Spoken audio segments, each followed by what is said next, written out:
औज़ुबिल्लाहिमिनश्शैतानिर्रजीम बिस्मिल्लाहिर्रहमानिर्रहीम। सजदगाह सीधी रखनी चाहिए या उल्टी रखनी चाहिए। सजदगाह की दो साइडें होती हैं। एक साइड वो है जो बिल्कुल प्लेन है, किसी किस्म की लिखाई उस पर नहीं है, उसमें नक्शो निगार मौजूद नहीं है, और एक साइड उसकी ऐसी होती है कि जिसमें नक्शो निगार मौजूद होते हैं, उसके ऊपर लिखाई मौजूद है। मसलन या हुसैन लिखा हुआ है, या महदी लिखा हुआ है, या अल्लाह लिखा हुआ है। इस तरह के अल्फाज आइमा अलैहिस्सलाम के उस सजदगाह के ऊपर लिखे होते हैं, या उसके ऊपर आइमा अलैहिस्सलाम की जो ख्याली तस्वीर हैं वो पड़ी हुई होती हैं। तो क्या उसको सीधा रखना चाहिए या उल्टा रखना चाहिए?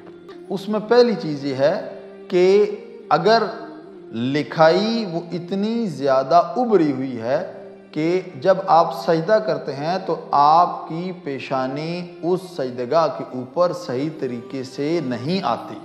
मसलन यह है कि मैंने पहले भी बयान किया था कि अंगूठे का जो ये निशान है, ज़रूरी है कि कम अज़ कम सजदगाह पर इतना हिस्सा पेशानी का आना ज़रूरी है। लेकिन अगर इतनी जगह उभरी हुई है लिखाई वाली या नक्श वाली कि आपकी पेशानी इससे कम आ रही है सजदगाह के ऊपर, तो उस सूरत में आपका सजदा दुरुस्त नहीं होगा। तो फिर क्या करना चाहिए? उस सूरत में ज़रूरी है कि सजदगाह को उल्टा रखा जाए ताकि जो प्लेन साइड है उसके ऊपर इंसान की पेशानी आए। अगर आप सीधी रखेंगे, ज़्यादा उभरी हुई है वो जगह, तो उस सूरत में आपका सजदा दुरुस्त नहीं होगा। पहली सूरत यह है कि जब सजदा दुरुस्त नहीं होता सीधी सजदगाह के ऊपर।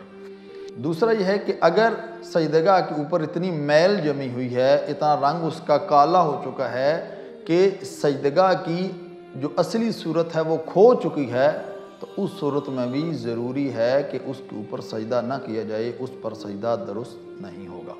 या आम तौर पर आजकल एक चमकीली टाइप की चीज़ जो है वो सजदगाह के ऊपर लगा दी जाती है, उसके ऊपर लिखाई की जाती है, उस लिखाई के ऊपर सजदा दुरुस्त नहीं होगा, और जब सजदा दुरुस्त नहीं है तो फिर नमाज भी इंसान की दुरुस्त नहीं होगी। हाँ, अगर ये है कि सजदगाह के ऊपर जो लिखाई है वो इतनी ज़्यादा उभरी हुई नहीं है तो फिर आप उसको सीधा भी इस्तेमाल कर सकते हैं, उसमें मसला नहीं है। लेकिन फिर भी बेहतर ये है कि आप उस सजदगाह को उल्टा रखें। और आमतौर पर लोग यही समझते हैं कि इससे वो जो लिखाई है उसकी तौहीन होती है। नहीं, ऐसा कोई मसला नहीं है, क्योंकि आप जिस जगह पर सजदगाह को रख रहे हैं वो भी जाए नमाज है, सजदा करने वाली जगह है। आप उसके ऊपर अगर रखते हैं तो उसमें भी कोई मसला नहीं है, उस नाम की तौहीन नहीं होती। दुआ है खालिक़ कायनात की बारगाह में खुदावंद करीम हम सब को अहकाम इलाहिया के मुताबिक ज़िंदगी गुजारने की तौफ़ीक़ अता फ़रमाए। वस्सलामु अलैकुम व रहमतुल्लाहि व बरकातुहू।